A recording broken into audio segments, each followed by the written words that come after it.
Yanto, kamu pikir saya tidak tahu perbuatanmu? Kamu sudah mempermalukan keluarga saya. Diam! Kamu akan bertanggung jawab. Hari ini juga, kamu nikahi putriku. Demi Allah, Pak. Saya tidak pernah sentuh Bu Rina. Di sebuah desa yang tampak tenang, pagi itu justru menjadi awal dari badai besar. Yanto, seorang tukang ngarit miskin, dipanggil ke rumah panggung milik Agus, majikannya. Namun bukannya menerima kabar biasa, ia langsung disambut teriakan keras yang memecah udara. Di tengah hamparan sawah, Agus berdiri dengan wajah merah padam. Tangannya menunjuk lurus ke arah Yanto sambil membentak, menuduhnya telah mempermalukan keluarga besar mereka. Di sisi kanan, Rina, putri sematawayang Agus, berdiri dengan mata tertutup perban putih, memegang perutnya yang besar. Nafasnya bergetar, seolah menahan tangis yang sejak lama ingin pecah. Tanpa memberi kesempatan Yanto menjelaskan apapun, Agus memutuskan sesuatu yang akan mengubah hidup mereka selamanya. Pernikahan paksa itu harus terjadi, hari itu juga. Yang tidak Agus sadari, Rina sebenarnya menyimpan sebuah rahasia. Rahasia yang selama ini ia kubur dalam-dalam. Dan bila terbongkar, ternyata sebelum kita mulai cerita ini, tuliskan dulu di kolom komentar dari kota mana kalian menonton cerita ini. Dan jangan lupa untuk like dan subscribe channel ini. Yang sudah subscribe, like dan komen, semoga dimudahkan segala urusannya, dilapangkan rezekinya, disehatkan badannya, dan dikabulkan semua hajat dunia akhirat oleh Allah. Amin ya rabbal alamin. Sekarang mari kita mulai ceritanya. Pagi itu matahari baru saja merangkak naik, memantulkan cahaya kuning pucat di atas hamparan sawah yang basah oleh embun.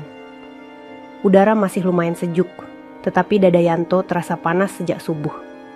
Ia bangun seperti biasa, menimba air, mencuci muka dengan cepat, lalu berangkat menuju ladang untuk mengarit rumput. Kehidupannya selalu sederhana. Tidak ada kemewahan, tidak ada keluhan. Ia hidup sendirian setelah ibunya meninggal 2 tahun lalu, dan setiap harinya ia hanya menumpukan nasib pada upah harian dari Agus, tetua desa yang memiliki beberapa ternak. Yanto bukan orang yang menonjol. Ia tidak pandai bicara, tidak berani menatap orang terlalu lama, dan lebih senang menyelesaikan pekerjaan tanpa mengganggu siapapun. Ia tahu betul caranya bertahan hidup, bekerja tanpa menuntut, itu saja. Namun pagi itu, hatinya masih terasa berat. Sejak beberapa hari terakhir, ada bisik-bisik aneh yang ia dengar dari warga desa. Mereka sering menatapnya sambil saling berbisik, seolah membawa kabar gelap yang belum sepenuhnya terbuka. Yanto mencoba mengabaikannya, tetapi rasa tidak nyaman itu menggantung seperti awan hitam. Setelah menyelesaikan 3 ikat besar rumput, Yanto memanggulnya di pundak. Rumput itu masih basah, dingin menempel di kulitnya, menambah beban tubuh yang sebenarnya sudah capek sejak kemarin. Ia berjalan perlahan melewati pematang sawah. Rumah panggung milik Agus tampak berdiri sedikit miring. Kayu-kayunya tua, tetapi kokoh. Sebuah bangunan yang menjadi simbol pengaruh Agus di desa itu.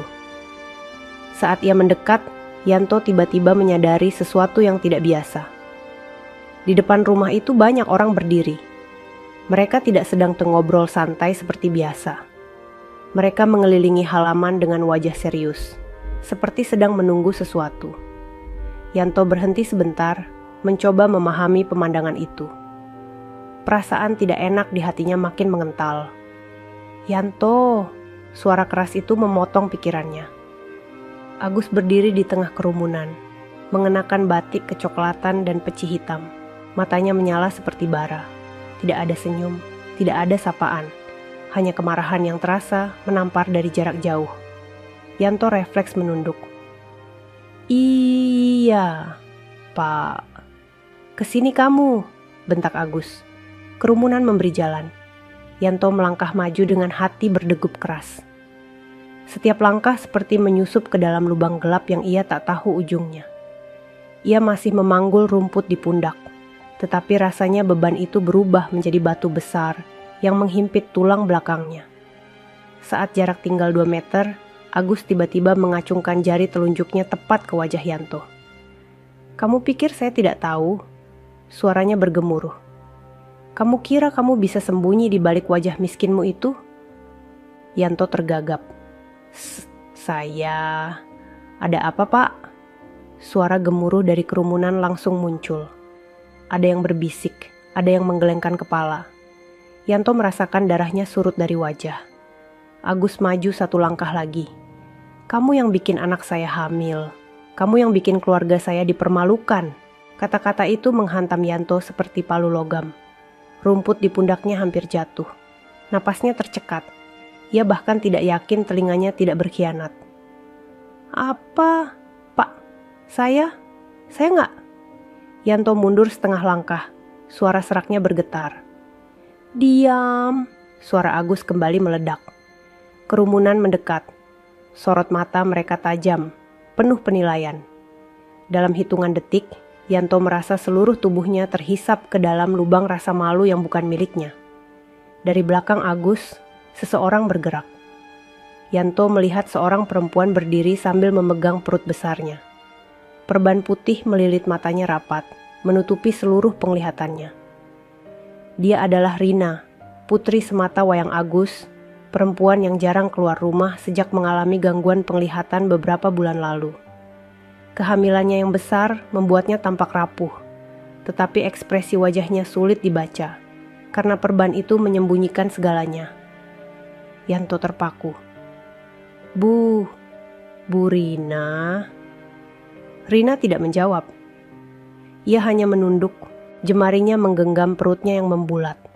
Bahunya tampak bergetar halus. Agus menunjuk lagi. Kali ini lebih dekat, hampir menyentuh dahi Yanto. "Kamu manfaatkan keadaan Fitri waktu dia nggak bisa lihat. Kamu kira Sena nggak tahu? Kamu kira kamu bisa pura-pura polos begitu?" "Bukan saya, Pak. Demi Allah, bukan saya." Suara Yanto pecah, lebih seperti bisikan putus asa. Kerumunan tidak peduli. Mereka mulai bersuara pelan, namun menusuk. Kasihan Rina. Sudah buta, masih dimanfaatin. Memang kelakuan orang miskin begitu. Yanto merasa kepalanya berputar. Ia tidak pernah melakukan apapun.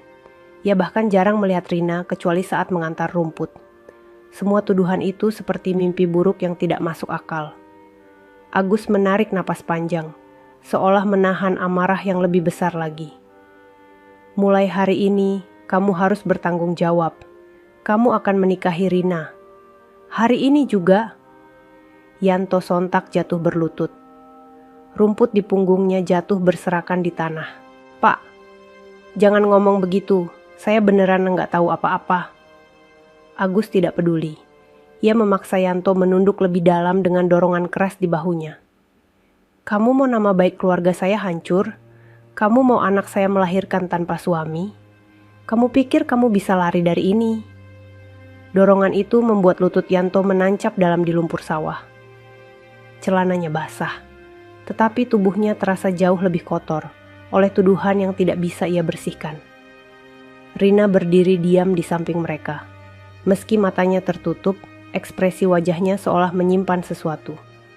Ada ketegangan yang tidak bisa Yanto jelaskan.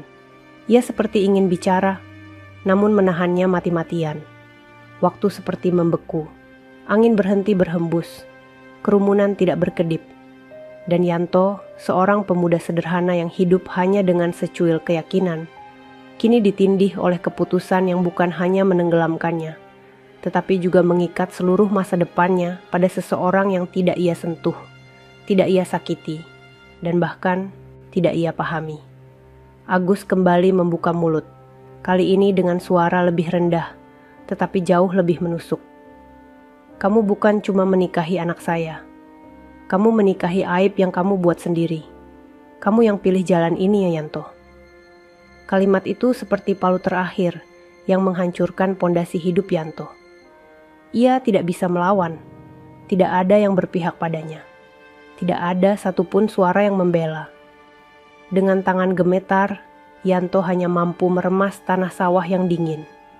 Rasa lumpur di telapak tangannya seperti mengikatnya, menahan seluruh langkah yang mungkin ia harapkan. Pagi itu, Yanto tidak hanya kehilangan harga diri, ia kehilangan arah, kehilangan pembelaan, kehilangan suaranya. Sementara di sampingnya, Rina berdiri diam seperti patung. Tetapi di balik diamnya itu, ada sesuatu yang jauh lebih rumit dari apa yang dilihat orang. Sesuatu yang belum siap ia ungkapkan.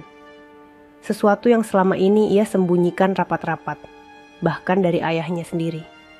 Dan hari itu, di tengah sawah yang menjadi saksi, hidup Yanto retak untuk pertama kalinya. Sore itu, langit berubah mendung, seolah ikut menekan langkah Yanto yang makin tidak tentu arah.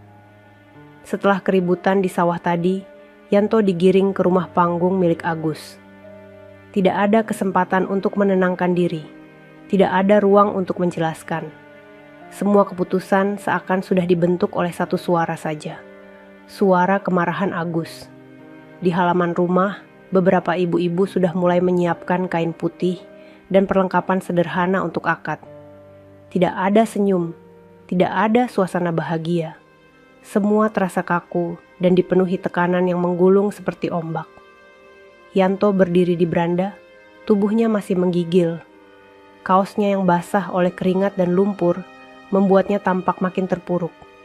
Ia memandang ke arah pintu, di mana Rina duduk ditemani dua perempuan tua yang memegang bahunya.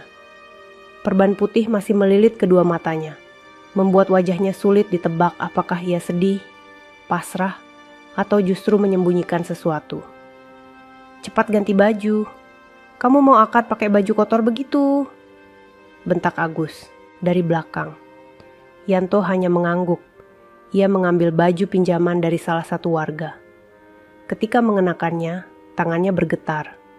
Ia tidak pernah membayangkan dirinya menikah seperti ini, tanpa restu hati, tanpa kesiapan, tanpa kesempatan untuk berkata apapun. Agus mengatur segala hal dengan terburu-buru. Juru penghulu dipanggil, beberapa saksi didatangkan. Warga desa berkumpul bukan untuk merayakan, tetapi untuk menyaksikan sebuah aib yang ditutup paksa. Semakin sore, semakin banyak orang berdatangan, dan tatapan mereka seperti duri yang menusuk kulit Yanto dari segala sisi. Ketika penghulu duduk, Yanto dipanggil maju. Suara penghulu sebenarnya lembut, tetapi bagi Yanto terdengar seperti gema dari dunia lain. "Nak Yanto, siap?" Yanto tidak menjawab. Butuh waktu beberapa detik sebelum ia berhasil mengangguk. Rina lalu dibimbing maju. Perempuan itu melangkah perlahan, memegang lengan seorang ibu tua. Perutnya yang besar terlihat makin menonjol ketika ia duduk bersimpuh di sebelah penghulu. Wajahnya menghadap ke bawah, seolah setiap helai rambutnya ikut menanggung beban rahasia. Akad dimulai. Suara penghulu mengalun datar, sementara jantung Yanto berdetak begitu keras hingga ia bisa mendengarnya sendiri. Ketika ijab kabul diucapkan, kata-kata itu keluar dari mulutnya seperti suara orang asing yang sedang memakai tubuhnya. Tidak ada getaran bahagia. Yang ada hanya kepasrahan. "Sah," kata para saksi. Seruan itu terasa seperti palu besi yang mengetuk takdir Yanto hingga pecah. Beberapa ibu-ibu menepuk-nepuk bahu Yanto seolah memberi selamat, padahal tatapan mata mereka mengatakan hal sebaliknya. Mereka sedang menilai, menuding, dan memperkuat keyakinan mereka bahwa Yanto adalah laki-laki tak bermoral yang menghamili perempuan buta. Rina tetap diam. Bahkan setelah akad selesai, ia tidak mengucapkan sepatah kata pun. Ia hanya duduk kaku, memegang ujung bajunya. Setelah acara selesai, orang-orang langsung bubar. Tidak ada makan-makan, tidak ada tawa, tidak ada musik. Rumah panggung itu terasa lebih sunyi daripada biasanya. Yanto berdiri sendirian di halaman, memandang tanah yang sudah gelap. Agus datang mendekat. Suaranya rendah, tetapi tajam. "Mulai hari ini kamu tinggal di rumah sebelah kandang. Kamu rawat Rina baik-baik. Kalau sampai terjadi apa-apa lagi, kamu tahu sendiri apa akibatnya." Yanto menunduk. Tidak ada pilihan lain selain menerima. Saat ia hendak pergi, ia melihat Rina berdiri di beranda. Perban putih itu masih melilit matanya. Ia tampak begitu rapuh, tetapi ada sesuatu di balik diamnya. Sesuatu yang sulit Yanto tinggalkan begitu saja. Ia memberanikan diri mendekat. "Bu Rina, maafkan saya kalau ini semua bikin kamu susah." Rina tidak menjawab. Hanya sedikit menggerakkan kepala, seolah mengakui keberadaan Yanto tanpa benar-benar ingin bicara. Ibu tua yang mendampingi Rina menepuk tangannya. "Ayo nak, istirahat dulu." Rina dibimbing masuk ke kamar yang telah disiapkan di rumah kecil, tempat Yanto akan tinggal. Yanto mengikuti dari belakang, merasa janggal dengan perannya sebagai suami baru perempuan yang ia tidak kenal sama sekali. Ketika mereka tiba di rumah itu, sebuah rumah kecil berdinding papan, sederhana namun masih lebih baik dari gubuk Yanto sebelumnya. Rina duduk di tepi dipan. Tangan Yanto gemetar saat meletakkan air minum di meja kayu di dekatnya. "Kalau butuh apa-apa, bilang saja. Saya akan bantu," ucap Yanto pelan. Rina hanya mengangguk. Diamnya perempuan itu seperti tembok yang sulit ditembus. Tetapi bagi Yanto, justru ada sesuatu dalam diam itu yang terasa tidak wajar. Seolah Rina ingin mengutarakan sesuatu, tetapi menahannya karena takut terhadap sesuatu yang jauh lebih besar. Malam semakin gelap. Lampu minyak menyala di pojok ruangan, memantulkan bayangan lembut di dinding. Yanto duduk di lantai, menyandarkan punggungnya ke tembok, memeluk lututnya. Ia mencoba menarik napas panjang, tetapi sesak itu tidak pergi. Pernikahan sudah terjadi. Tidak ada jalan kembali. Di rumah itu hanya terdengar suara jangkrik dan napas Rina yang pelan. Yanto mencuri pandang ke arahnya. Perban putih itu terlihat kontras dengan rambut hitamnya yang jatuh melewati bahu. Meski tak bisa melihat, wajahnya tampak damai, seperti seseorang yang sedang menyimpan cerita. Yanto memejamkan mata, tetapi pikirannya berputar. Ia tidak paham bagaimana bisa ia dituduh seperti itu. Ia tidak pernah mendekati Rina, bahkan tidak pernah berbicara lama dengannya. Semua tuduhan itu seperti direncanakan. Seolah seseorang sudah menyiapkan skenario dan hanya menunggu Yanto jatuh ke dalamnya. Ketika Yanto hampir terlelap, suara Rina tiba-tiba memecah keheningan. "Mas Yanto," suaranya pelan, hampir berbisik. Yanto langsung menoleh. "Iya Bu." Rina menggeleng pelan. "Jangan panggil aku ibu, kita sudah menikah." Yanto menjadi gugup. Iya, Rina." Hening lagi. Kemudian Rina menambahkan sesuatu dengan suara yang lebih lirih, seakan takut didengar dinding rumah sekalipun. "Saya minta maaf." Yanto terdiam. Kata itu seperti cahaya kecil yang membuka sedikit ruang di dalam hati yang sesak. Namun sebelum Yanto sempat bertanya apa maksud dari maaf itu, Rina kembali diam. Tangannya menggenggam perutnya dengan lembut, seolah ingin melindungi sesuatu yang sangat berharga. Di luar rumah, angin malam berembus melewati pepohonan, menyelinap melalui celah dinding kayu. Yanto tidak tahu apa arti dari permintaan maaf kecil itu, tetapi rasa penasaran mulai tumbuh. Rina tidak terdengar seperti seseorang yang yakin bahwa Yanto adalah penyebab dari kehamilannya. Ada sesuatu yang tidak cocok. Ada sesuatu yang jauh lebih dalam dan lebih gelap dari tuduhan desa. Dan malam pertama sebagai suami istri itu berakhir tanpa satupun jawaban. Hanya keheningan panjang yang menyimpan misteri yang menunggu waktu untuk perlahan terbuka. Pagi pertama di rumah baru itu terasa ganjil. Cahaya matahari menerobos lewat celah dinding papan yang renggang, membentuk garis-garis tipis di lantai kayu. Yanto membuka mata perlahan, tubuhnya masih pegal karena tidur bersandar di lantai. Ia belum terbiasa dengan keberadaan orang lain di dalam satu ruangan, apalagi seorang perempuan yang kini secara sah menjadi istrinya. Rina sudah bangun lebih dulu. Yanto melihatnya duduk di tepi dipan, memegang ujung kainnya sambil mengusap perutnya. Gerakannya pelan, penuh hati-hati. Perban putih masih menutupi kedua matanya. membuat wajahnya terpancar ketenangan yang aneh. Tenang, tetapi sekaligus seperti sedang menyembunyikan luka. Yanto bangun perlahan. "Rina, mau saya ambilkan air untuk cuci muka?" Rina terdiam sejenak sebelum mengangguk kecil. "Iya, terima kasih." Suara itu lembut, namun membawa sesuatu yang sulit dijelaskan. Bukan dingin, bukan hangat, melainkan seperti seseorang yang sedang berada di tengah badai. Tetapi memilih membisu agar tidak terdengar oleh siapapun. Yanto mengambil ember, keluar rumah, melewati pohon pisang, dan halaman kecil menuju sumur. Embusan angin pagi membawa aroma tanah basah. Namun bagi Yanto, semuanya terasa berbeda. Rumah yang dulu kosong, kini berisi dua orang yang saling tidak mengenal, dan keduanya terikat oleh pernikahan yang tidak diinginkan.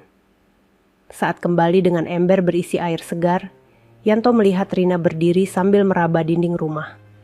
Ia mencoba mencari arah, tetapi langkahnya pelan, seolah takut salah. "Pelan-pelan, Rin.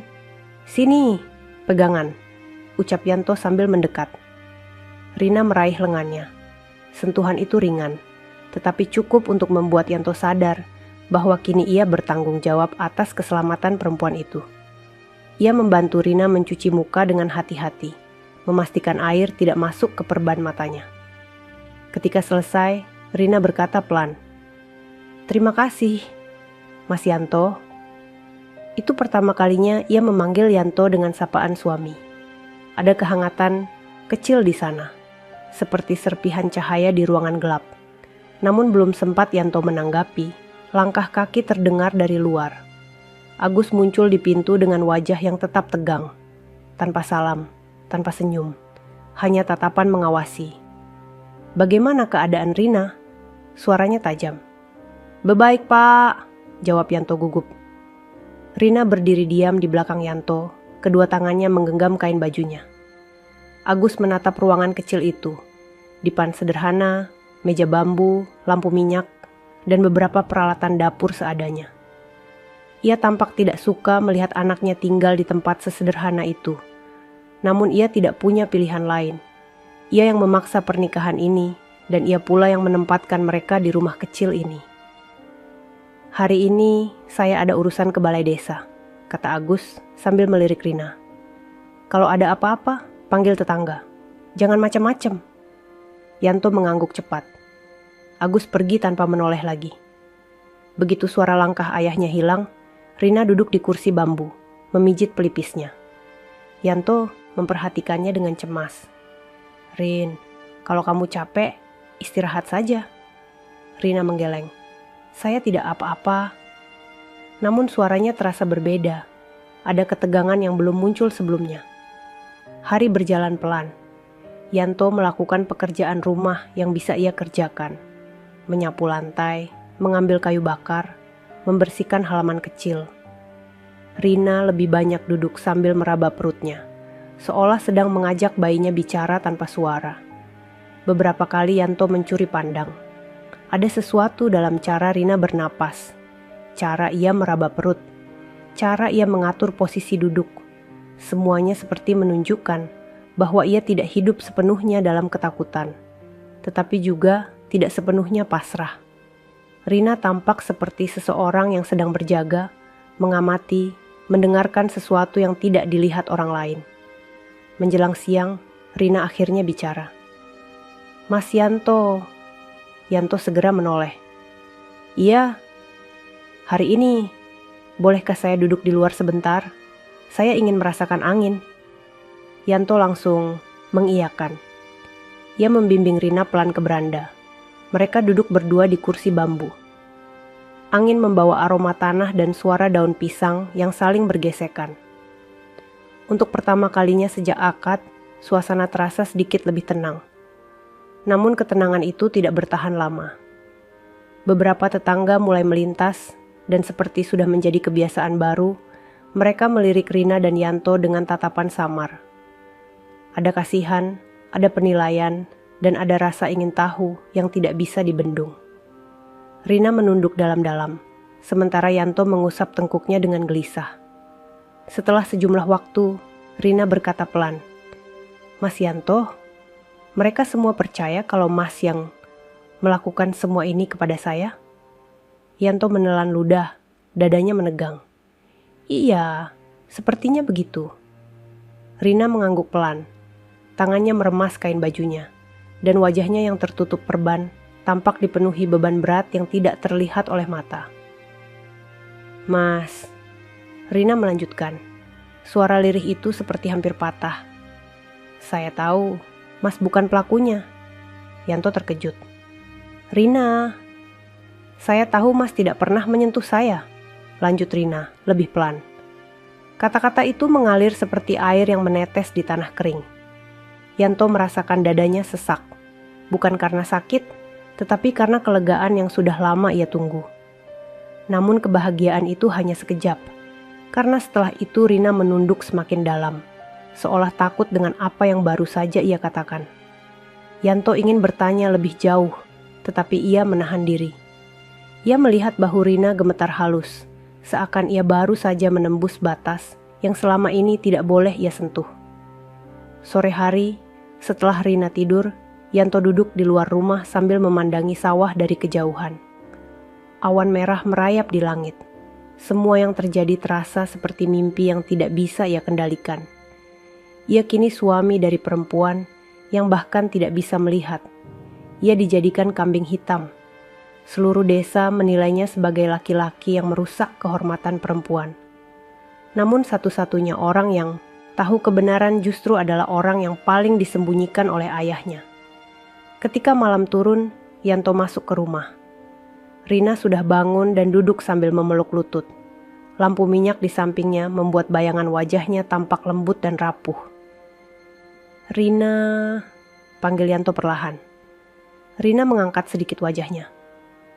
"Iya, Mas." Yanto duduk di lantai, memberi jarak yang sopan. "Terima kasih, karena kamu percaya." Rina menarik napas pelan. "Saya percaya karena saya tahu apa yang sebenarnya terjadi, tapi saya tidak bisa bicarakan sekarang." Suasana langsung menegang. Yanto ingin bertanya, tetapi ia kembali menahan diri. Rina tampak seperti seseorang yang sedang terjebak dalam dua dunia. Yang satu penuh ancaman, yang satu penuh keinginan untuk bebas. Rina lalu berkata dengan suara hampir tak terdengar, "Mas, kalau suatu hari nanti saya berani bicara, tolong jangan tinggalkan saya." Yanto membeku. Kata-kata itu bukan sekadar permintaan. Itu adalah jeritan, halus dari seseorang yang telah lama memendam sesuatu yang tidak pernah ia ungkapkan. Dan malam itu berakhir dengan dua orang yang duduk dalam keheningan. Keheningan yang bukan kosong, tetapi penuh tanda-tanda bahwa sesuatu yang besar sedang menunggu untuk terungkap. Hari-hari pertama setelah pernikahan berjalan dengan sunyi, yang menggantung seperti kabut tipis. Yanto memulai rutinitas paginya dengan mengarit rumput seperti biasa. Namun kini ia pulang ke rumah yang ditempati oleh seseorang yang masih terasa asing. Setiap kali membuka pintu, hatinya berdebar karena tidak tahu bagaimana menemukan posisi dirinya di dalam rumah itu. Sebagai suami, sebagai penjaga, atau sebagai korban dari keadaan yang tidak pernah ia pilih. Rina lebih banyak menghabiskan waktunya dengan duduk di dekat jendela kecil yang menghadap ke halaman. Ia meraba kayu jendela seakan mencoba mengingat bentuk dunia yang dulu bisa ia lihat. Setiap gerakannya pelan, terukur, seperti seseorang yang sedang hidup di dalam pikirannya sendiri. Pagi itu, setelah Yanto pulang membawa sekeranjang kayu bakar, ia melihat Rina duduk sambil membelai rambutnya sendiri. Cahaya lembut dari celah dinding jatuh ke wajahnya, membuat perban putih itu tampak bersinar samar. Yanto mendekat secara perlahan, tak ingin mengejutkannya. "Rina, ini saya sudah pulang," ucap Yanto pelan. Rina mengangguk tanpa menoleh. "Mas Yanto, terima kasih." Ia selalu mengucapkan terima kasih, bahkan untuk hal-hal kecil. Namun setiap kata itu terdengar seperti seseorang yang sedang menahan sesuatu agar tidak jatuh menjadi tangis. Yanto duduk di lantai, menjaga jarak sopan. "Rina," Apa kamu ingin sarapan? Saya bisa panaskan nasi. Rina kembali menggeleng pelan. Saya tidak begitu lapar, tapi bolehkah Mas duduk di sini sebentar? Nada suaranya berbeda. Ada getaran kecil yang membuat Yanto menegakkan punggung. Tentu. Keheningan menggantung selama beberapa saat sebelum akhirnya Rina membuka mulut. Mas Yanto, orang-orang di desa, mereka membicarakan saya kan? Yanto menelan ludah. Ia tahu kata-kata apapun yang keluar dari mulutnya mungkin melukai, tetapi ia tidak ingin berbohong.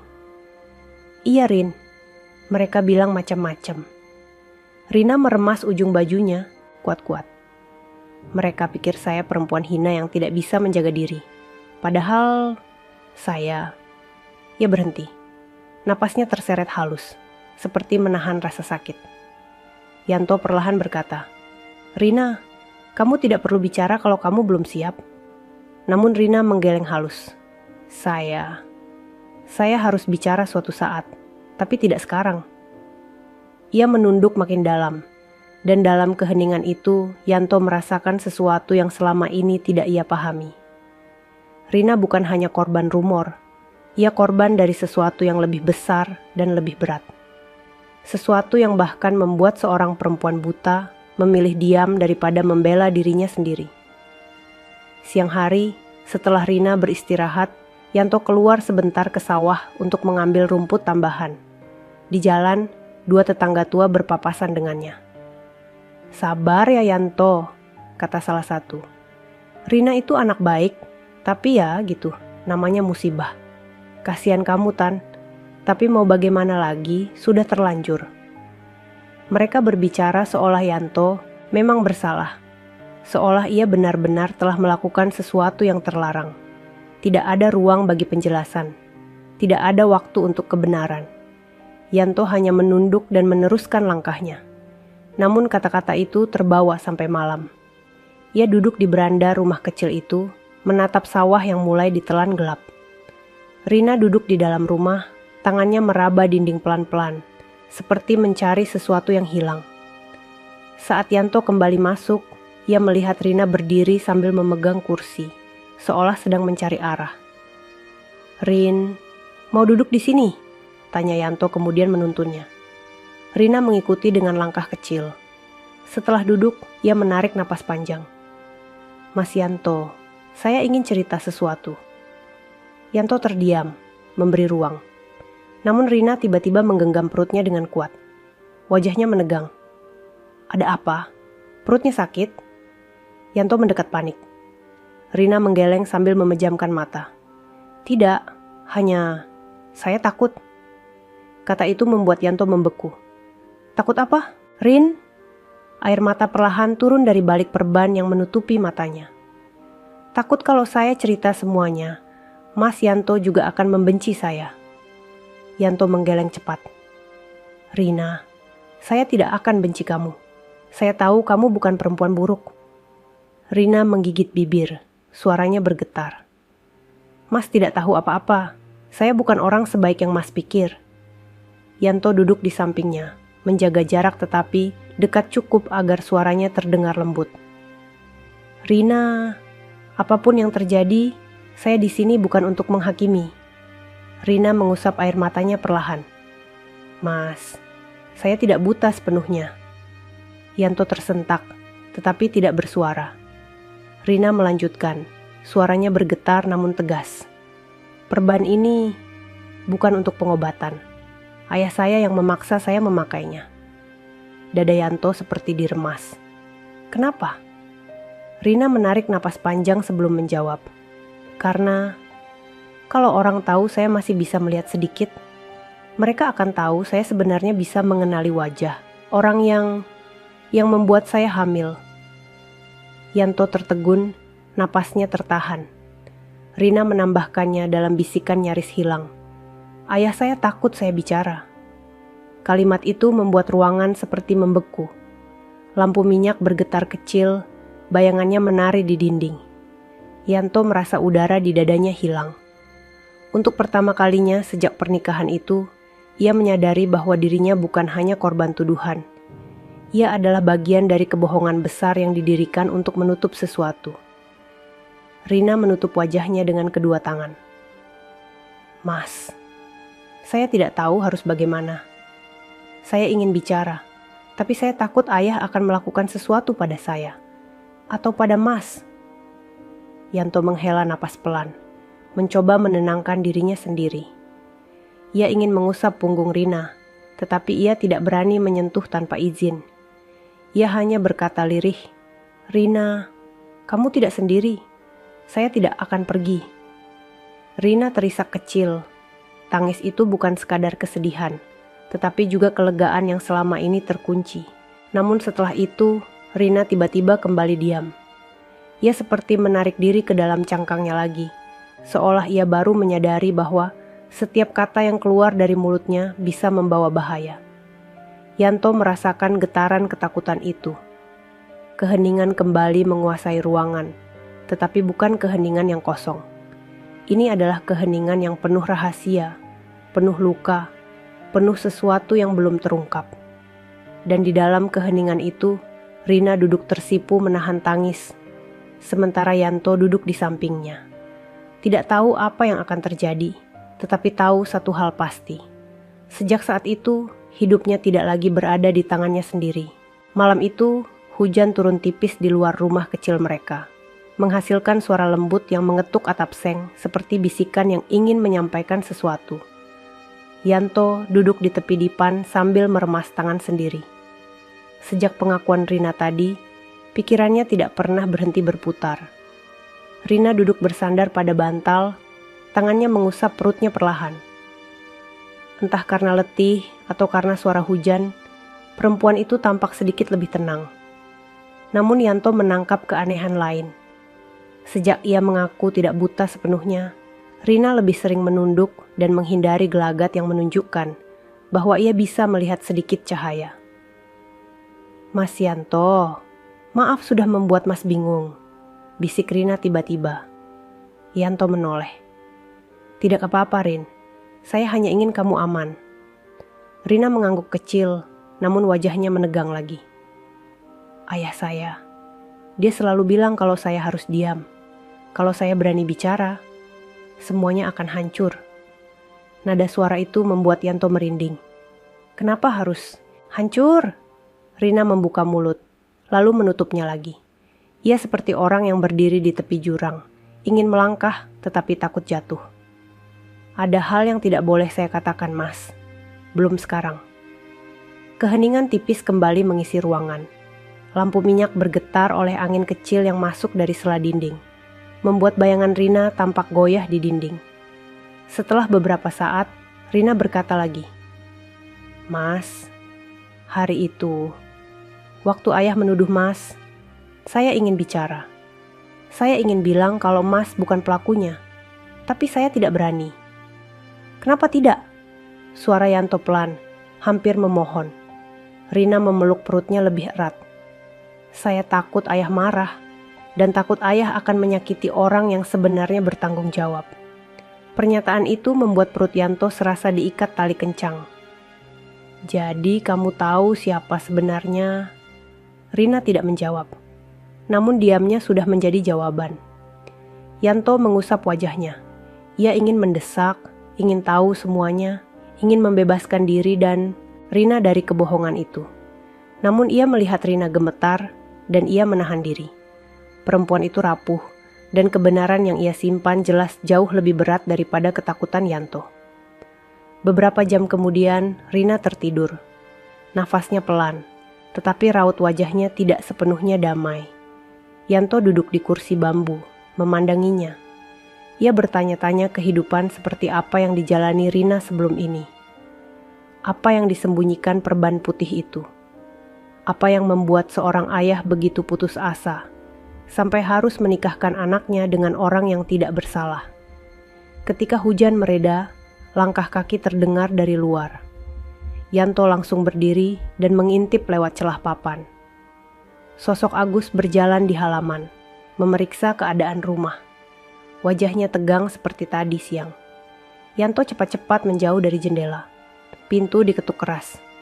"Yanto!" Yanto tersentak, lalu membuka pintu sedikit. Ya iya Pak. Agus melongok masuk, matanya bergerak cepat, menilai kondisi rumah. Lanjutannya adalah tatapan tajam ke arah Rina yang tidur. Dia kenapa? Tanya Agus. Tadi capek saja Pak, jawab Yanto cemas. Agus mendengus sambil melangkah masuk. Ia menatap Rina lama sekali. Ada sesuatu di matanya, bukan hanya kekerasan, tetapi juga kecemasan yang begitu dalam. Kamu rawat dia baik-baik. Jangan sampai terjadi apa-apa selama masa kehamilan. Baik, Pak. Agus kemudian mendekat ke Yanto. Suaranya rendah, namun mengandung ancaman yang jelas. Dan ingat, kamu di sini karena saya yang memutuskan. Kamu tidak punya hak mengatur apapun. Jangan tanya macam-macam soal kehamilan Rina. Jangan gali apapun. Kalau kamu berani, kamu akan menyesal. Yanto menunduk, nafasnya tercekat. Baik, Pak. Agus pergi tanpa menoleh lagi. Ketika bayangannya hilang di kegelapan, Yanto menutup pintu perlahan dan bersandar pada daun pintu. Lututnya hampir goyah. Ancaman itu terasa bukan sekadar peringatan, tetapi penegasan bahwa sesuatu yang jauh lebih besar dan lebih gelap sedang dijaga rapat-rapat. Beberapa jam kemudian, hujan berhenti. Hening menyelimuti rumah kecil itu. Ketika Yanto hendak tidur di lantai, suara lirih memanggilnya. Mas Yanto. Rina bangun, duduk sambil memegangi perut. Rin, kenapa? Sakit. Rina menggeleng. Tidak, saya takut ayah datang malam-malam seperti ini. Kenapa takut? Rina menelan ludah. Karena tiap ayah datang, dia selalu memeriksa perban saya. Yanto merinding. Untuk apa?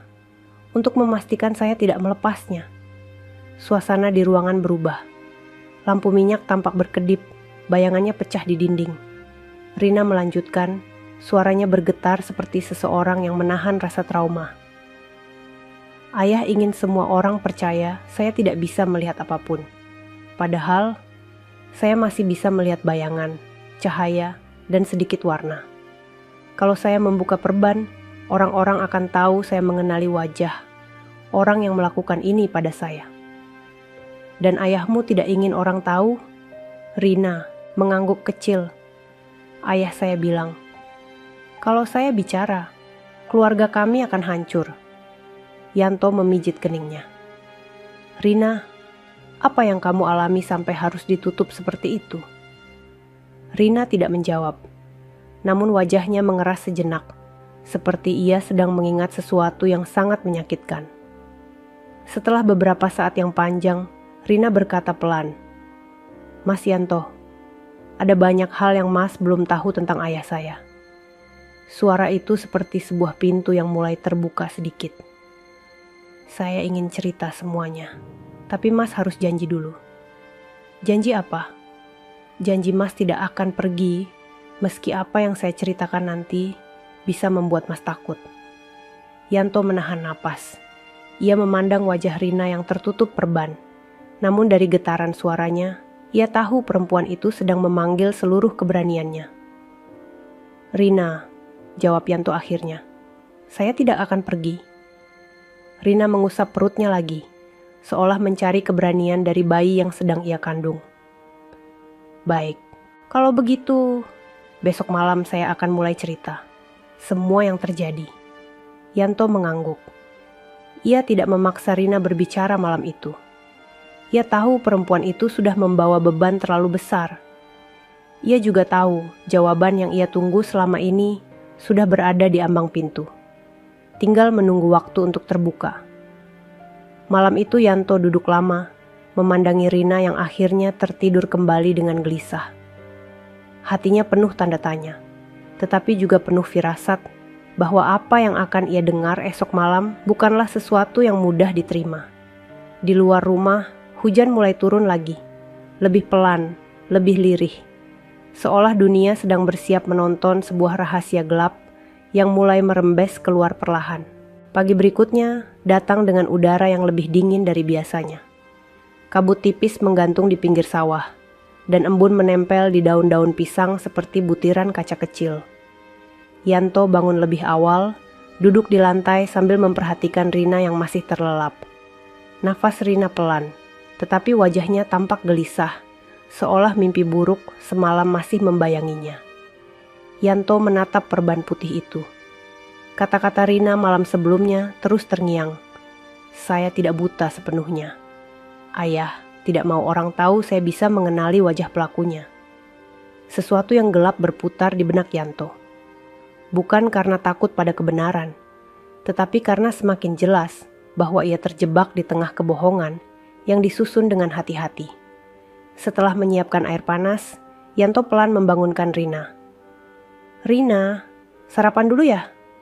Rina bangun, wajahnya tampak lelah. "Iya mas, terima kasih." Saat Yanto menuntunnya menuju meja, ia memperhatikan sesuatu. Rina melangkah sedikit ke kiri untuk menghindari kursi sebelum Yanto sempat mengingatkan. Gerakan itu terlalu alami untuk orang yang tidak bisa melihat sama sekali. "Kamu bisa merasakan arah ya?" tanya Yanto hati-hati. Rina terdiam sejenak, lalu mengangguk perlahan. "Saya bisa melihat bayangan sedikit." Yanto hanya berkata, "Oh," sambil berusaha menjaga ekspresinya tetap netral. Ia tidak ingin Rina merasa terpojok. Selama sarapan, Rina makan dengan pelan. Tangannya tidak pernah salah mengambil piring atau gelas. Beberapa kali ia menghindari sudut meja yang menonjol tanpa perlu peringatan. Semua itu membentuk pola yang semakin sulit diabaikan. Setelah selesai, Rina duduk di beranda, menghirup udara pagi. "Mas Yanto," panggilnya pelan. "Iya, semalam saya takut bilang semuanya. Tapi saya janji akan bicara malam ini." Yanto mengangguk. "Saya tunggu, tapi jangan paksa diri kalau belum siap." Rina tersenyum kecil, senyum yang jarang muncul, namun terlihat sangat lelah, seperti seseorang yang sedang memikul sesuatu yang bisa menghancurkan hidup banyak orang. Siang hari, ketika Yanto kembali dari sawah, ia melihat pintu rumah terbuka sedikit. Rina ada di dalam, berdiri menghadap jendela. Dan untuk pertama kalinya, Yanto melihat gerakan yang membuat dadanya terhenti sejenak. Rina mengangkat tangan seolah mengikuti arah cahaya matahari yang masuk dari celah papan. Ujung jarinya bergerak perlahan, seperti seseorang yang sedang mencoba meraba bentuk sinar. "Rina," panggil Yanto perlahan. Rina tersentak, lalu cepat-cepat menurunkan tangannya. "Oh, Mas sudah pulang?" jawabnya canggung. Yanto tidak ingin membuatnya takut, jadi ia mendekat dengan perlahan. "Tadi kamu merasakan hangat sinar matahari ya?" Rina menunduk. "Iya, sedikit." Yanto ingin bertanya lebih jauh, tetapi ia menahan diri. Ia tahu Rina berada dalam tekanan besar. Pertanyaan terlalu dalam bisa membuatnya menutup diri lagi. Rina duduk di atas dipan dan Yanto duduk di lantai dekatnya. "Mas Yanto," suara Rina kembali lirih. "Sebenarnya saya bisa melihat lebih dari yang ayah saya mau orang tahu. Kalau perban ini dibuka, saya bisa melihat wajah Mas dengan cukup jelas." Yanto terkejut, tetapi ia menjaga suaranya tetap tenang. "Kalau begitu, kenapa ayahmu memaksa kamu memakai perban terus?" Rina tidak langsung menjawab. Ia menahan napas, seperti seseorang yang sedang menakar mana kata yang aman untuk keluar. "Ayah saya ingin saya terlihat tidak berdaya, karena orang buta tidak bisa menjadi saksi." Kalimat itu membuat bulu kuduk Yanto berdiri. Rina melanjutkan, "Kalau orang tahu saya bisa melihat, mereka tahu saya menyaksikan sesuatu. Dan ayah tidak ingin itu terjadi." Yanto bertanya pelan, "Menyaksikan apa, Rin?" Rina menggigit bibirnya, wajahnya tegang. "Mas, orang yang menghamili saya, dia tidak ingin saya bicara. Dan ayah, dia melindungi orang itu." Yanto merasakan udara di dadanya terhimpit. Kini jelas, bukan hanya rahasia kecil, tetapi sesuatu yang bisa menjatuhkan nama Agus dan seseorang yang ia lindungi. Menjelang sore, Yanto mengantar Rina duduk di halaman agar ia bisa merasakan angin. Sementara itu, Yanto memperhatikan bahwa Meski perban menutup matanya, Rina beberapa kali menoleh pada arah suara ayam dan gesekan daun dengan presisi seorang yang memiliki penglihatan, meski terbatas. Saat seekor kucing melintasi halaman, Rina refleks menarik kakinya sedikit. Yanto tidak bisa lagi menghilangkan keraguan itu. Rina memang tidak buta total. Namun bukan itu yang paling menakutkan. Yang menakutkan adalah kenapa ia harus berpura-pura buta. Malam turun dengan cepat. Suara jangkrik memenuhi udara. Di dalam rumah kecil itu, lampu minyak menyala, menciptakan lingkaran cahaya hangat di tengah ruangan. Rina duduk sambil memegang perutnya. Wajahnya tampak tegang, tetapi tekadnya jauh lebih kuat daripada sebelumnya. "Mas," ujarnya perlahan. "Ya, Rin. Saya janji, hari ini saya cerita, dan saya akan mulai dari sini." Yanto duduk lebih dekat, tanpa menyentuh apapun. Namun sebelum Rina sempat berbicara, suara langkah kaki terdengar mendekat dari luar rumah. Berat, perlahan, seperti seseorang yang sengaja menahan napas agar tidak terdengar. Rina memegang lengan bajunya erat-erat. "Itu, Ayah." Yanto berdiri. "Kenapa dia datang malam-malam begini?" Rina menggeleng cepat. "Mas, tolong, jangan bilang apapun. Jangan bilang saya mau cerita. Jangan sebut soal penglihatan saya." Yanto mengangguk. Pintu diketuk keras. "Yanto, buka." Suara Agus berat, penuh tekanan. Yanto membuka pintu sedikit. "Ada apa, Pak?" Agus melangkah masuk, menatap Rina yang duduk dengan posisi lebih tegak daripada biasanya, seolah takut ditangkap basah. Agus memandangi ruangan, lalu matanya menyipit. "Kalian lagi bicara apa?" tanyanya curiga. Rina cepat berkata, "Tidak apa-apa, Ayah. Kami hanya ngobrol." Agus mendekat, berdiri, tepat di depan Rina. Tangannya terulur memeriksa perban di kepala anaknya. Rina menegang. Yanto menggenggam ujung bajunya sendiri. Agus mengusap perban itu pelan, memastikan simpulnya masih kuat. "Ingat, kamu jangan pernah melepas ini. Mengerti?" "Iya, Ayah." Agus menatap Yanto. "Kamu jaga dia baik-baik. Jangan beri kesempatan dia melakukan hal yang aneh-aneh." Yanto hanya mengangguk. Agus pergi tanpa menoleh, meninggalkan aroma kekhawatiran bercampur amarah yang memenuhi ruangan. Begitu pintu tertutup, Rina menghembuskan napas panjang, hampir terisak. "Mas," suaranya bergetar. "Kalau Ayah datang tiba-tiba begitu, itu karena dia takut saya buka mulut." Yanto duduk kembali. "Kamu aman, Rin. Lanjutkan saja kalau kamu sanggup." Rina menunduk lama sekali, lalu berkata dengan suara yang hampir pecah. "Mas Yanto, sebenarnya saya bisa melihat wajah orang itu. Wajah orang yang membuat saya hamil." Rina mengusap pipinya yang mulai basah. "Dan orang itu bukan orang jauh, bukan pemuda desa, bukan tetangga." Suara Rina melemah. "Orang itu sangat dekat dengan ayah saya." Lampu minyak bergetar, seolah dunia menahan napas menunggu kata selanjutnya. Namun Rina menutup mulutnya dengan tangan. Air mata menetes dari balik perban. Ia belum sanggup mengucapkan nama itu. Dan Yanto hanya bisa duduk, diam.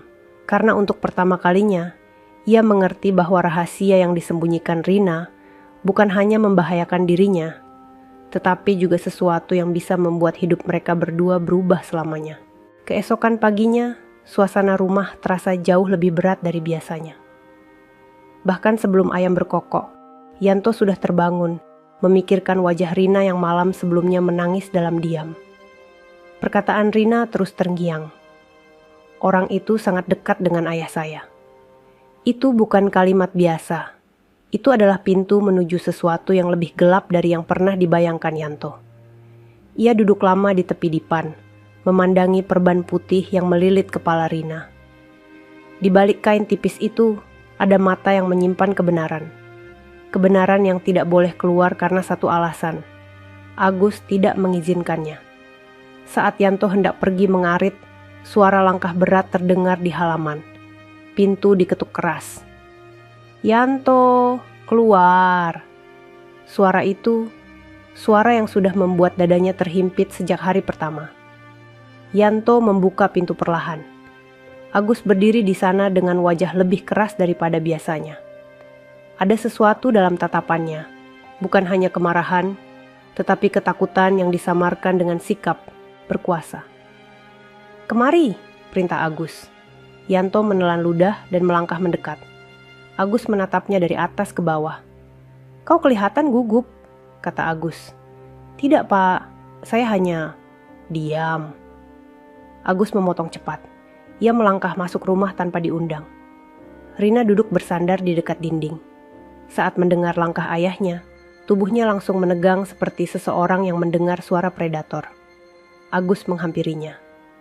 "Kamu sudah sarapan?" tanya Agus dengan nada yang bukan perhatian, tetapi kontrol. Rina mengangguk kecil. "Sudah, Ayah." Agus memeriksa perban di kepala Rina. Tangannya menarik sedikit simpulnya, memastikan kain itu tidak longgar. Rina mengerutkan dahi karena sedikit kesakitan. "Jangan sampai lepas," desis Agus. "Iya, Ayah." Yanto berdiri tak jauh, memandang adegan itu dengan perasaan yang semakin tidak nyaman. Caranya memperlakukan Rina bukan seperti ayah yang melindungi anak, tetapi seperti seseorang yang menjaga rahasia hidup atau mati. Agus berbalik dan berjalan mendekati Yanto. "Kau jaga dia. Tapi jangan banyak bertanya, jangan banyak bicara. Aku tidak suka laki-laki yang kepalanya penuh rasa ingin tahu." Nadanya bukan sekadar peringatan, itu ancaman. Yanto menunduk meski hatinya bergolak. "Baik, Pak." Agus mendekat lebih dekat lagi, hampir menempelkan wajahnya. "Aku tidak mau dengar kau mencoba mempengaruhi anakku dengan omong kosongmu. Dia sedang rapuh. Jangan bikin dia berpikir macam-macam." Yanto tahu maksud sebenarnya. Jangan biarkan Rina berbicara. Tapi ia tidak menjawab. Ia hanya mengangguk. Agus melangkah ke pintu. Namun sebelum pergi, ia menoleh dan berkata dengan suara rendah yang membuat udara menjadi dingin. "Kau di sini karena aku izinkan. Kalau kau macam-macam, kau akan hilang dari desa ini sebelum sempat berpamitan." Lalu Agus pergi. Pintu tertutup, meninggalkan rumah itu dalam keheningan yang menyesakkan. Rina menghela napas panjang. Tubuhnya sedikit gemetar. Yanto mendekat dan duduk di lantai di hadapannya. "Rina, kamu tidak apa-apa?" Rina mengangguk kecil, tetapi jelas terlihat ia tidak baik-baik saja. Tangannya memegang perutnya dengan lembut, menenangkan diri sendiri. "Ayah semakin sering datang," bisiknya. "Iya, tadi juga agak berbeda," jawab Yanto. Rina meremas ujung kainnya. "Itu karena dia takut saya bicara." Yanto menatap perban itu. "Rina, apa perban itu benar-benar harus kamu pakai terus?" Rina menatap ke bawah, meski matanya tertutup. "Kalau saya buka, ayah tahu. Dia sering memeriksa. Dan kalau dia tahu saya mulai bicara pada Mas, dia akan lebih keras lagi." "Kenapa ayahmu begitu takut kamu bicara?" tanya Yanto, perlahan agar tidak menekan. Rina menarik napas, lalu menjawab dengan suara yang sangat pelan. "Karena ayah saya bukan hanya berusaha menutup aib keluarga, dia melindungi seseorang." Yanto merasakan jantungnya berhenti sejenak. "Seseorang? Siapa?" Rina tidak menjawab. Ia menggigit bibir. Tubuhnya bergetar seperti orang yang memendam trauma yang terlalu dalam. Siang itu Yanto bekerja dengan pikiran yang tidak bisa tenang. Setiap tebasan sabit terasa seperti memotong pikirannya sendiri. Ia mencoba fokus pada rumput, tetapi bayangan wajah Rina yang ketakutan terus menghantui. Ketika kembali ke rumah, ia mendapati Rina duduk sambil menggoyang-goyangkan jari kakinya di lantai. Gerakan itu terlihat gugup, seperti seseorang yang menunggu waktu. "Mas," panggil Rina begitu mendengar langkah Yanto. Yanto meletakkan rumput dan mendekat. "Iya, Rin.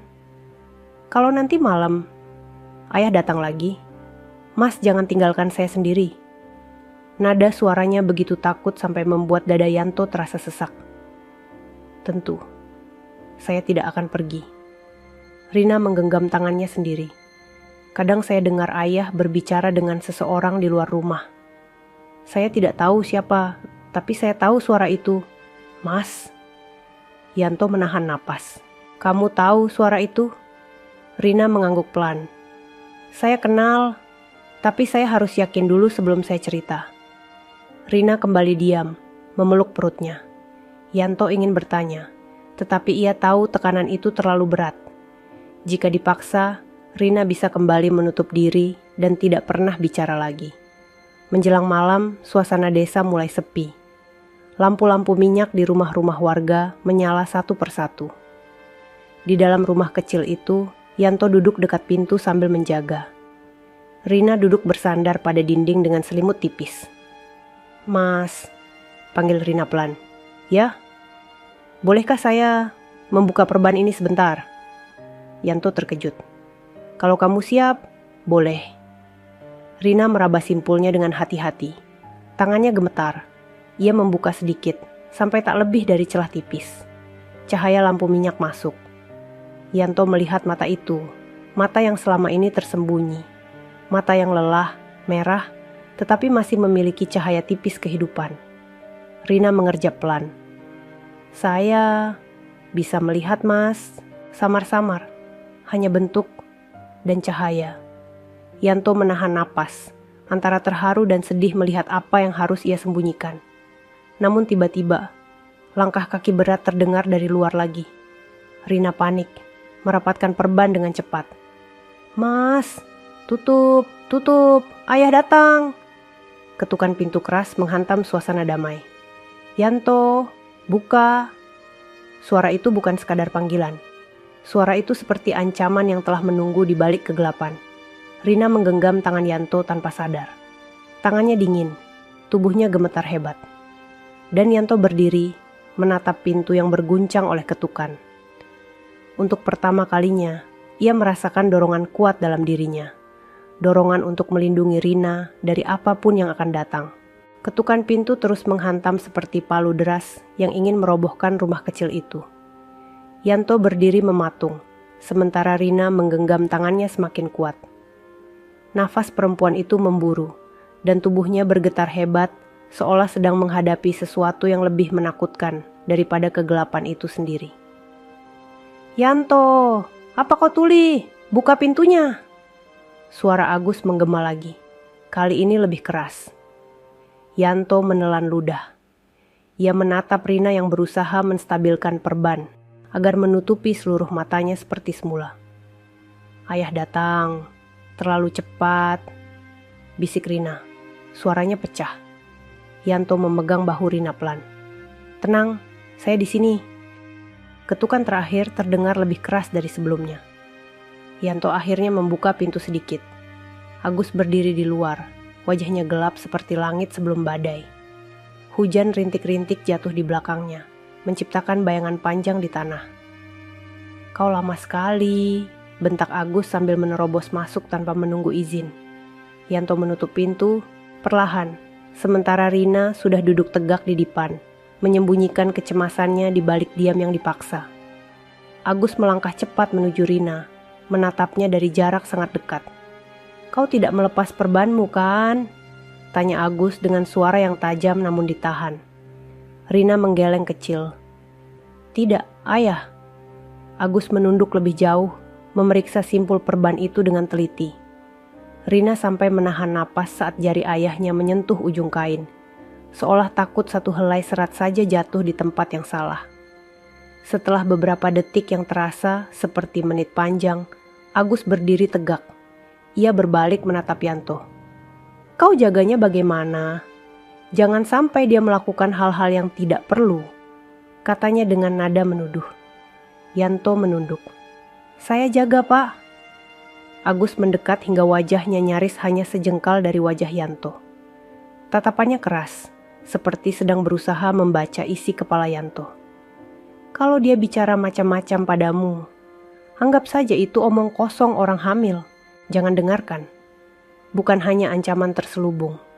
Itu adalah perintah untuk tetap membiarkan kebenaran mati di dalam mulut Rina. Yanto menahan napas.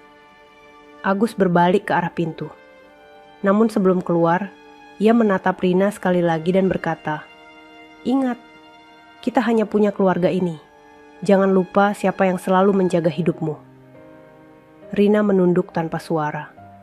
Setelah Agus pergi dan suara langkahnya hilang di kejauhan, Rina langsung roboh seperti orang yang kehilangan kekuatan menahan dunia. Tangisnya pecah tanpa ia bisa cegah. "Mas, saya tidak kuat lagi." Yanto buru-buru duduk di sampingnya. "Rina, tidak apa-apa, sekarang aman." Rina menutupi wajahnya. "Ayah, dia selalu bilang saya harus diam. Kalau saya buka mulut, semuanya akan hancur. Tapi Mas, saya tidak sanggup menyimpan semuanya sendirian lagi."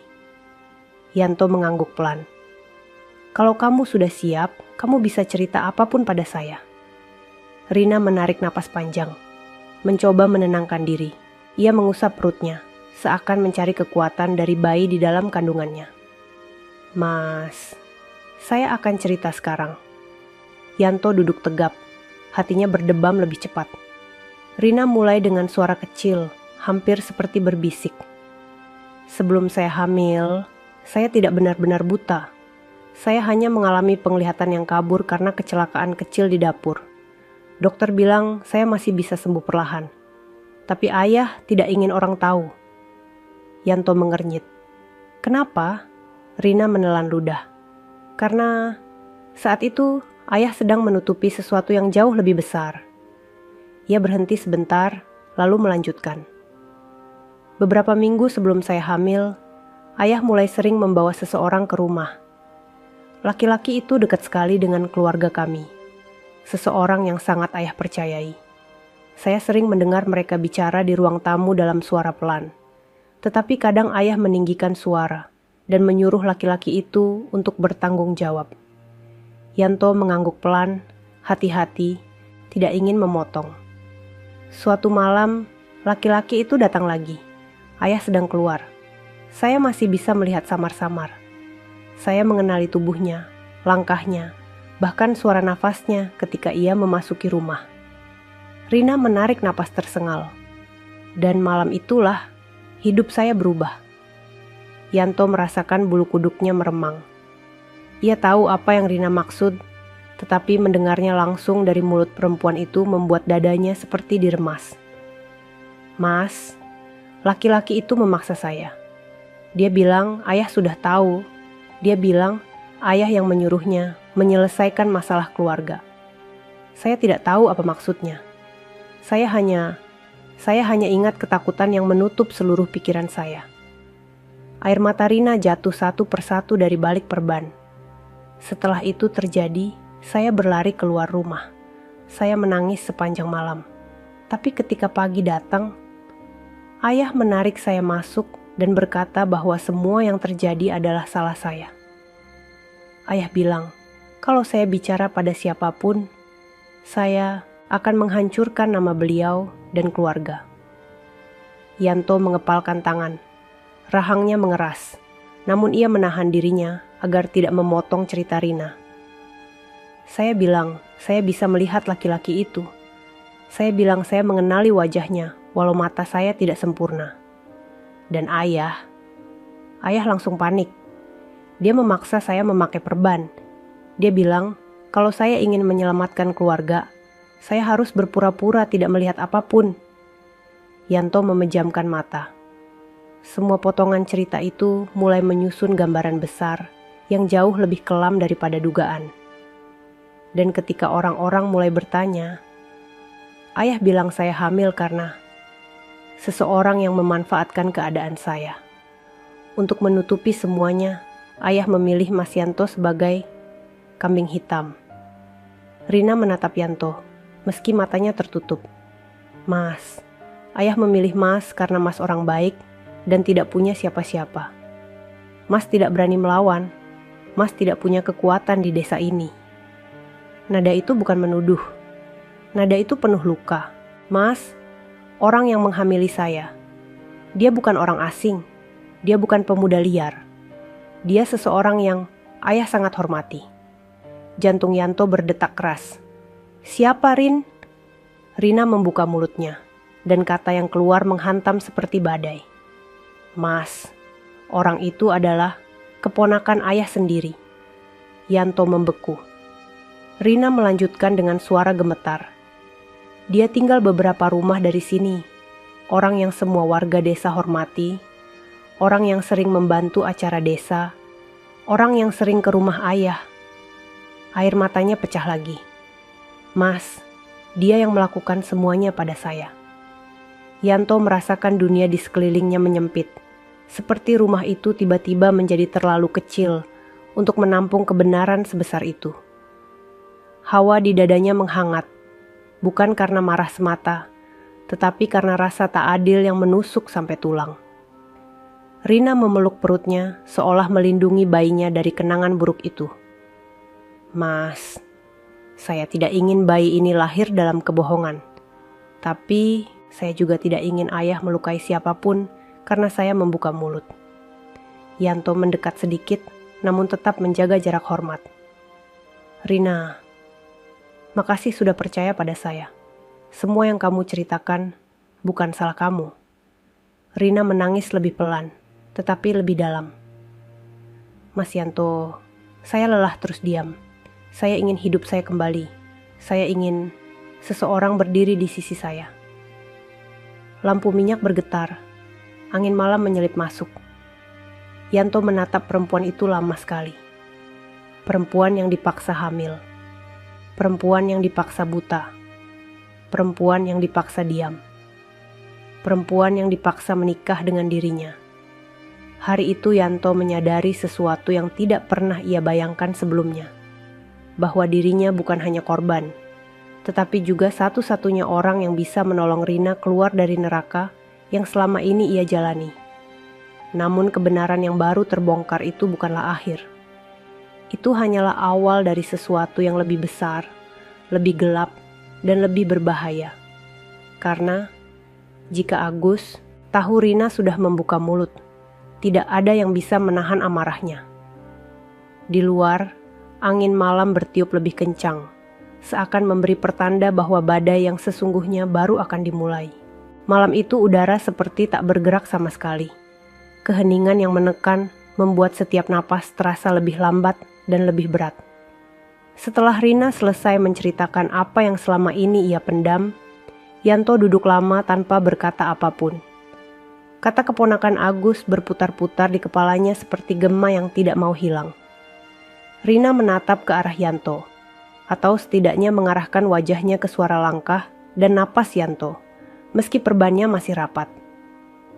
Mas, saya tahu ini berat, bisiknya. Yanto meremas kedua tangannya, mencoba menahan gemuruh amarah yang perlahan naik. Rina, siapa nama orang itu?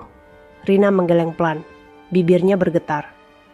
Saya takut kalau saya sebut sekarang, dan ayah tahu saya bicara, saya tidak tahu apa yang akan dia lakukan. Rina, saya butuh tahu. Sssst. Rina menyentuh lantai, mendengarkan. Mas, jangan keras-keras, dinding rumah ini tipis. Dan saat itu juga, Yanto sadar bahwa ketakutan terbesar Rina bukan sekadar pada pelaku, tetapi pada ayahnya sendiri, yang bisa datang kapan saja, memeriksa kapan saja, mengancam kapan saja. Perempuan itu kembali berbisik. Mas, keponakannya itu sering disebut orang-orang sebagai pemuda yang sopan. Dia sering bantu acara desa. Dia sering dipuji karena pintar dan rajin. Tapi itu semua cuma topeng. Yanto menarik napas kasar. Apa selama ini tidak ada yang curiga?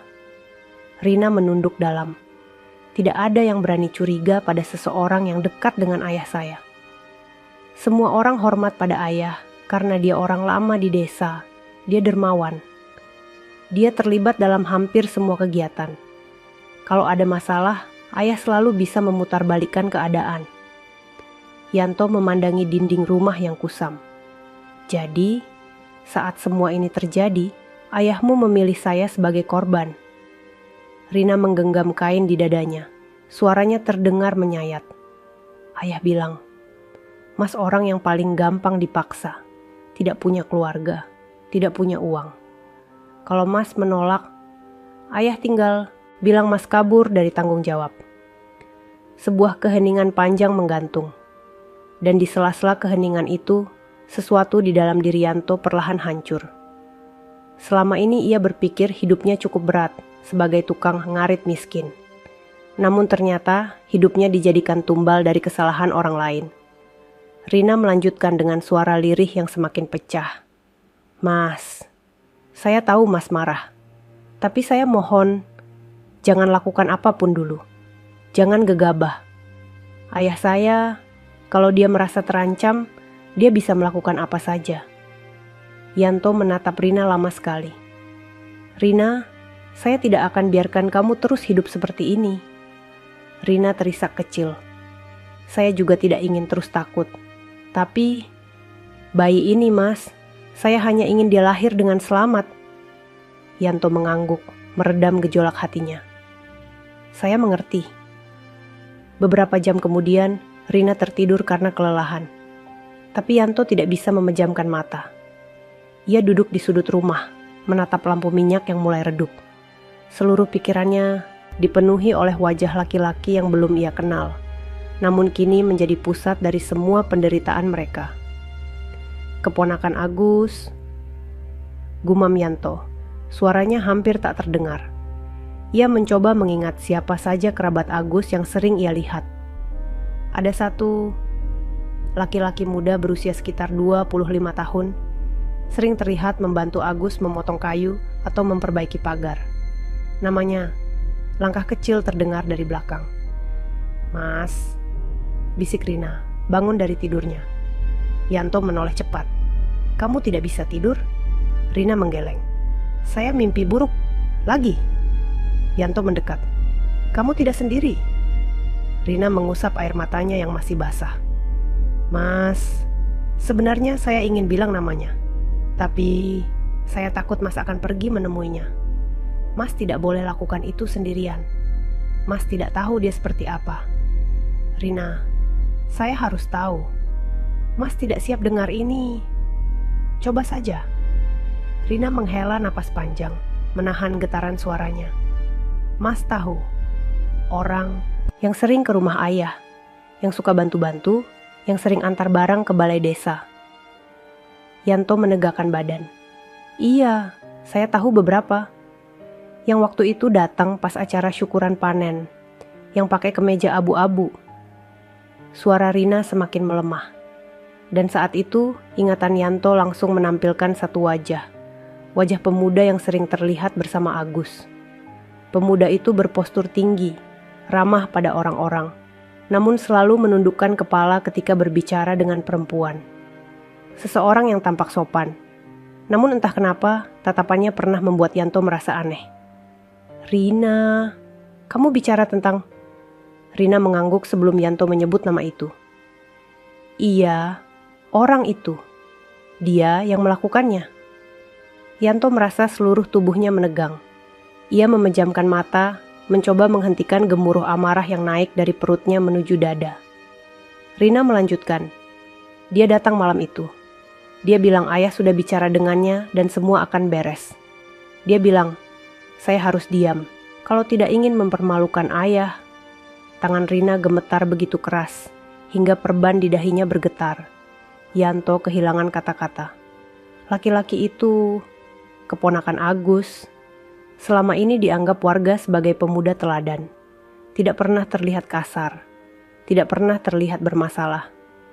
Dan kini, ia tahu topeng itu menutupi monster yang telah menghancurkan hidup Rina. Malam semakin larut. Mereka duduk lama tanpa bicara. Suara jangkrik masuk melalui celah-celah dinding, mengisi kamar yang remang. Yanto akhirnya berkata, Rina, kamu tahu saya akan percaya apapun yang kamu bilang. Tapi, kalau dia orangnya, kenapa ayahmu melindunginya mati-matian? Rina mengusap wajahnya. Karena keponakannya itu bukan sekadar keluarga. Dia orang yang ayah siapkan untuk menggantikan posisi ayah di desa. Ayah ingin dia menjadi penerus, orang yang akan memegang nama keluarga. Yanto menelan ludah.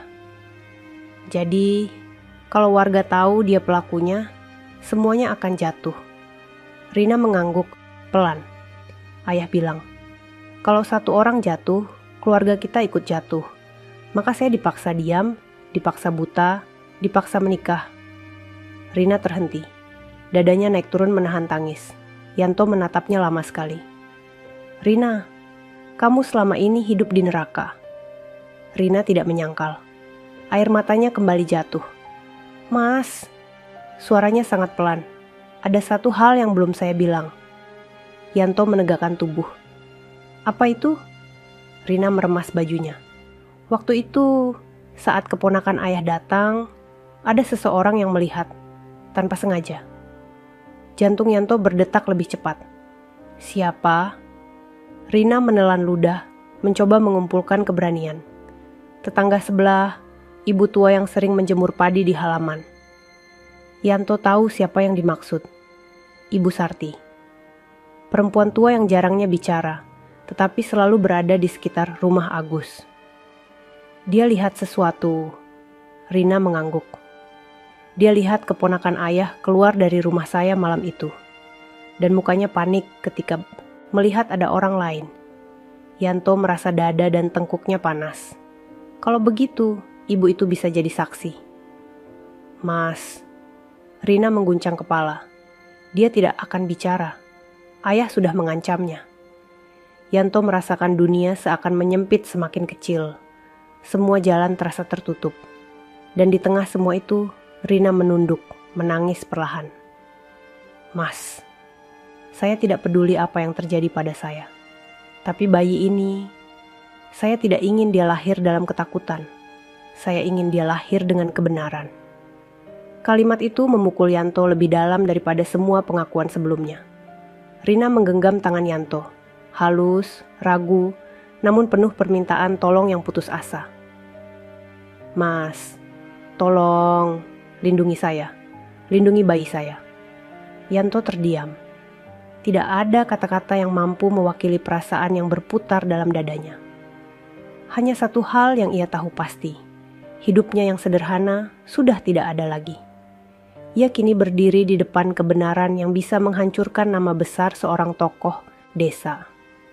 Dan pada saat yang sama, kebenaran itulah satu-satunya jalan untuk menyelamatkan perempuan yang kini sepenuhnya bergantung padanya.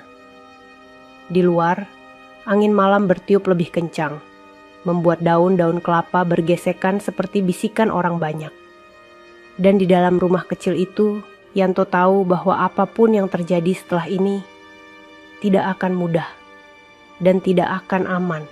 Pagi itu, langit desa tampak gelap meski matahari sudah naik. Awan-awan berat berkumpul seperti menyimpan amarah yang belum turun. Yanto bangun lebih awal dari biasanya. Ia duduk lama di sudut rumah, memandangi Rina yang masih tertidur dengan napas pelan. Perempuan itu memeluk perutnya, seolah memeluk masa depannya sendiri. Kata-kata semalam terus menggema di kepala Yanto. Mas, tolong lindungi saya, lindungi bayi saya.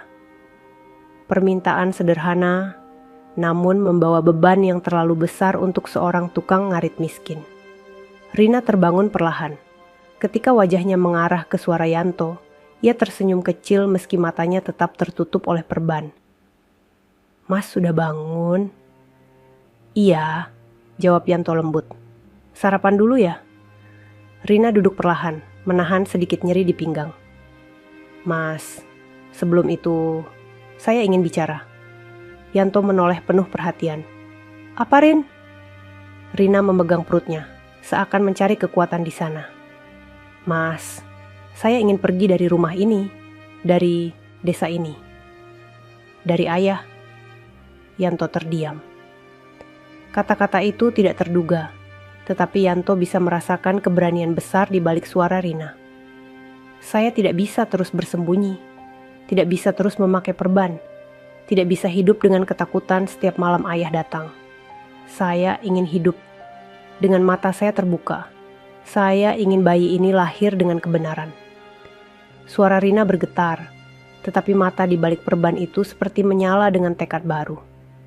Mas, bantu saya pergi. Yanto menghela napas panjang. Ia tahu keputusan itu penuh risiko. Agus bukan orang yang mudah dilawan, dan keponakan yang menjadi pelaku itu bisa melakukan apa saja jika merasa posisi aman keluarganya terancam. Namun Yanto juga tahu ia tidak bisa membiarkan Rina menjalani sisa hidup dalam ketakutan. "Apa kamu yakin, Rina?" tanya Yanto perlahan. Rina mengangguk mantap. "Saya sudah diam terlalu lama." Yanto menggenggam tangannya dengan hati-hati. "Baik, kalau itu yang kamu pilih, saya akan bantu. Kamu." Air mata Rina jatuh. Tapi kali ini bukan air mata ketakutan. Ini air mata seseorang yang akhirnya mengambil langkah menuju kebebasan. Siang itu, Yanto pergi ke sawah seperti biasa, agar tidak menimbulkan kecurigaan. Tapi pikirannya tidak pernah tenang. Ia memikirkan bagaimana cara membawa Rina keluar dari desa tanpa membuat Agus tahu. Desa tempat mereka tinggal kecil. Setiap orang tahu siapa yang pergi dan siapa yang datang. Jalan keluar hanya satu. Jika mereka pergi secara terang-terangan, pasti akan dilihat. Saat Yanto sedang mengikat rumput, seseorang mendekatinya. Ibu Sarti, tetangga tua yang pernah disebut Rina sebagai saksi malam kejadian. "Yanto," panggilnya pelan. Yanto terkejut. "Ada apa, Bu?" Wanita tua itu menatap sekitar sebelum mendekat lebih rapat. "Kamu hati-hati. Orang yang kau sebut suami Rina itu," dia mulai curiga. "Curiga?" Yanto tegang. "Tentang apa?" Ibu Sarti menelan ludah. "2 malam lalu, dia datang ke rumah saya. Tanya-tanya apakah saya melihat sesuatu waktu kejadian. Dia tanya apakah saya lihat Rina keluar. Dia tanya apakah saya lihat dia masuk." Yanto mengepalkan tangan. "Ibu bilang apa?" "Saya bilang tidak tahu apa-apa, tapi matanya curiga. Dia tidak percaya." Yanto menoleh kiri kanan. "Bu, kalau ada apa-apa lagi, tolong segera bilang ke saya." Ibu Sarti mencengkeram lengan Yanto. Suaranya hampir bergetar. "Hati-hati, Nak.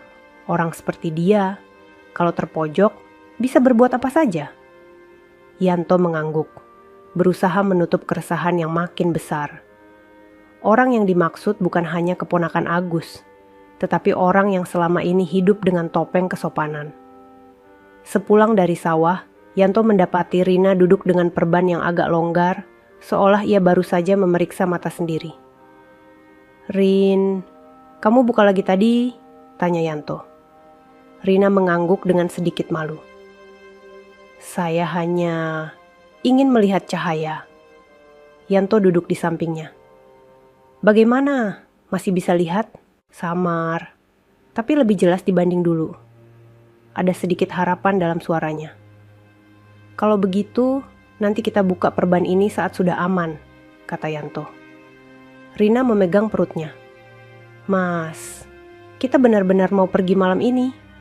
Tergantung keadaan. Kalau ayahmu datang lagi, kita tunda. Tapi kalau tidak, kita coba keluar lewat jalan belakang desa." Rina mengangguk. Ia tampak tegang namun mantap. Malam turun.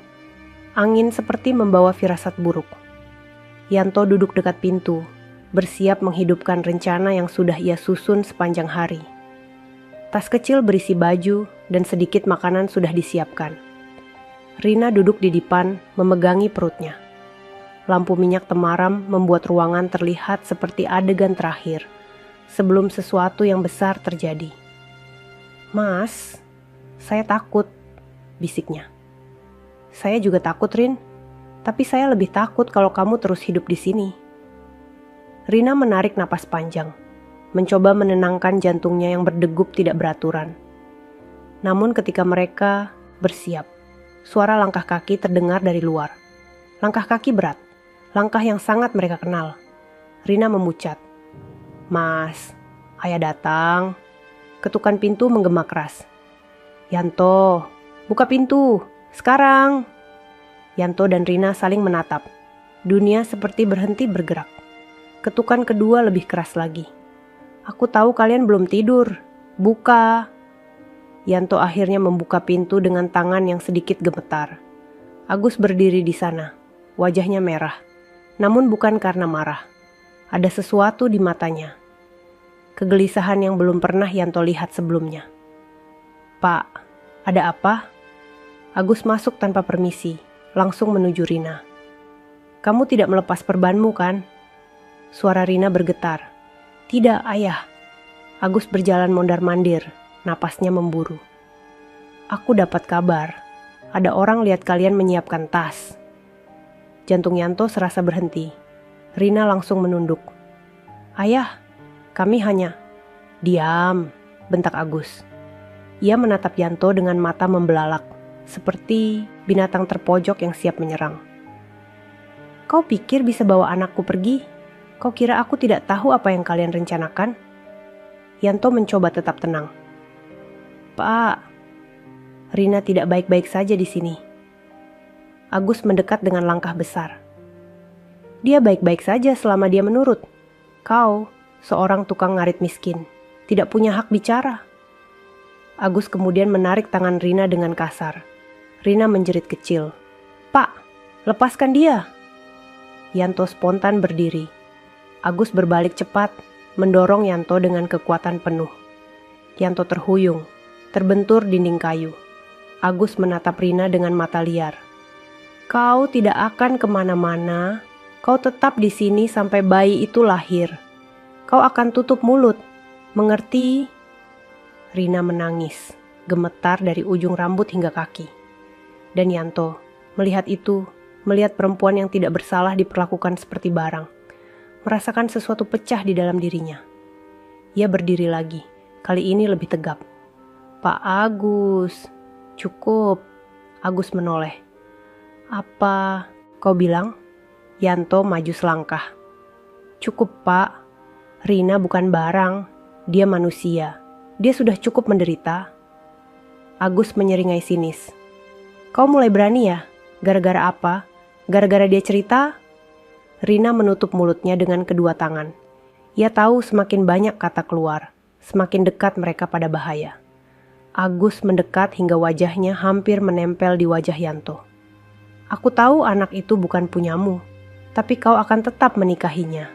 Kau akan tutup mulut, dan kalau kau buka suara, aku pastikan kau tidak akan hidup lama di desa ini." Dan itulah titik ketika Yanto merasakan satu hal yang belum pernah ia rasakan sebelumnya. Keberanian yang lahir dari rasa sayang. "Kalau saya tidak bisa hidup dengan benar, lebih baik saya pergi." Tapi Rina ikut dengan saya. Rina tersentak. Agus mengepalkan tangan. "Kau menantangku." Saat itu, pintu rumah terbuka sendiri diterpa angin. Lampu minyak bergetar. Bayangan mereka bertiga memanjang di lantai, seperti 3 jiwa yang sedang berdiri di persimpangan nasib. Agus maju hendak memukul Yanto. Namun Rina tiba-tiba berteriak kencang, memecah seluruh ketegangan yang selama ini mengikat mereka. "Ayah, cukup. Saya sudah tahu siapa yang ayah lindungi." Agus membeku. Tubuhnya kaku seperti batu. Rina berdiri perlahan dengan tangan memegang perban. "Kalau ayah tidak biarkan saya pergi, saya akan buka perban ini sekarang. Saya akan bilang semuanya, pada semua orang." Perban itu mulai terlepas sedikit. Agus tertegun, wajahnya pucat seperti kain. Dan Yanto, untuk pertama kalinya, melihat sebuah keputusasaan yang nyata di mata orang itu. Bukan marah, bukan bangga, tetapi ketakutan. Ketika perban itu hampir terlepas seluruhnya, Yanto menahan tangan Rina. "Jangan sekarang, Rin. Kita pilih waktu yang aman." Rina menatap meski samar ke arah Yanto. Dan ia mengangguk. Dalam keheningan yang panjang itu, satu hal menjadi jelas. Pertempuran mereka belum selesai. Namun satu keputusan besar telah diambil malam itu. Keputusan yang akan mengubah seluruh hidup mereka dan hidup seluruh desa. Dan begitulah, malam itu menjadi titik balik dalam hidup Yanto dan Rina. Bukan karena mereka menang, bukan karena kebenaran sudah terungkap, tetapi karena untuk pertama kalinya, Yanto berdiri bukan sebagai korban, melainkan sebagai pelindung bagi seseorang yang tidak punya siapa-siapa selain dirinya. Di tengah ancaman, ketakutan, dan tekanan yang nyaris meremukkan hati, Rina akhirnya berani bersuara. Ia tidak lagi ingin hidup dalam kebohongan. Tidak lagi ingin bersembunyi di balik perban yang dipaksakan. Tidak lagi ingin menjadi boneka yang digerakkan oleh ayahnya. Sedangkan Yanto, pemuda miskin yang selalu menunduk ketika dimarahi, kini berani menatap badai di depan matanya. Dan keputusan itu, malam itu, mengubah segalanya. Namun perjuangan mereka belum selesai. Setiap langkah setelah ini bisa membawa mereka menuju kebebasan atau bahaya yang lebih besar. Setiap keputusan harus diambil dengan hati-hati. Setiap kata bisa membuka jalan atau menciptakan luka baru. Tapi satu hal pasti, untuk pertama kalinya dalam hidup, Yanto dan Rina tidak lagi berjalan sendirian. Sahabat pendengar, terima kasih telah mengikuti cerita ini sampai akhir.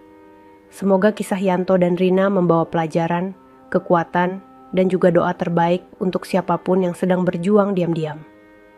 Sebelum video ini berakhir, tuliskan di kolom komentar, "Saya mendengar sampai akhir."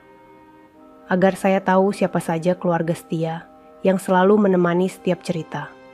Dan jangan lupa untuk like, share, dan subscribe channel ini. Semoga yang sudah subscribe, like, dan komen dimudahkan semua urusannya, dilapangkan rezekinya, disehatkan badannya, serta dikabulkan semua hajat dunia akhirat oleh Allah. Amin ya Rabbal Alamin. Sampai jumpa di cerita berikutnya. Wassalamualaikum warahmatullahi